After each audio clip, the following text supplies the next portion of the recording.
Welcome, Hoosier fans, to today's edition of Banner Morning, your daily rundown of IU basketball news and notes. I'm Dylan Wallace, and Indiana was tested on Saturday afternoon.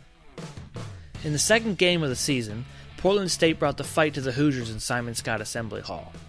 Indiana took a 6-5 lead with 16:45 to go in the first half, and from there they never trailed for the rest of the game. Despite that fact, Indiana could never comfortably pull away, and the Vikings were tenacious defensively and made things difficult. The Hoosiers' half-court set often struggled to get things going, which gave flashbacks of last season. Indiana's defense also looked susceptible on the perimeter, allowing Portland State to hit 8 of 16 three-pointers. Archie Miller was not pleased with that stat after the game, saying, quote, "Some alarming things out there defensively. This team has to grow up a little bit faster on the defensive end. We're going to have it a whole lot tougher," unquote. Yes, the competition is going to ramp up as the season goes, so a game like this against a feisty opponent may be a good thing for Indiana in the long run. Plus, it allowed the freshmen to continue to grow. Armaan Franklin had some struggles after an 8-assist, 0-turnover game against Western Illinois. Franklin only had 4 points and 2 sloppy turnovers on Saturday, but for the most part, Franklin handled Portland State's press with ease. Trayce Jackson-Davis continues to live up to his hype, recording his first career double-double with 13 points and 10 rebounds. Jackson-Davis also continued to play tremendous help-side defense, coming over for 4 blocks on the afternoon.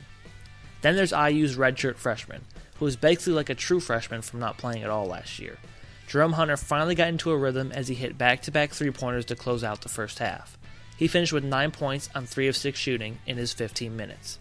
Al Durham talked about Hunter after the game, saying, quote, "He did a great job today. He sparked us. He came off the bench, hit 2 big shots for us. That takes confidence. I feel like he's going to be a really, really, really big part of our team," unquote. Rob Phinisee also looked a lot healthier, playing some stifling defense against Portland State's Hollins Woods and being aggressive on offense, getting to the free throw line 6 times and making 5. Also can't go without mentioning the stellar performances from Al Durham and Justin Smith, who scored 18 and 16 points respectively. Overall, it was sloppy basketball throughout the 40 minutes, but Indiana showed toughness and grit to pull out the victory. Archie Miller put it best post-game, saying, quote, "In talking to our team after the game, 2-0 is the objective. However you want to look at it, individually or as a team, you have to be really happy you get another win. Hard to get," unquote. For the links mentioned in this edition of Banner Morning, visit assemblycall.com. Remember to use the URL iutickets.shop to visit SeatGeek for the best prices on IU basketball tickets. That's iutickets.shop, promo code ASSEMBLY for $10 off your first purchase. We'll be back tomorrow with a new edition of Banner Morning. Until then, keep your elbows in, your eyes on the rim, and go Hoosiers.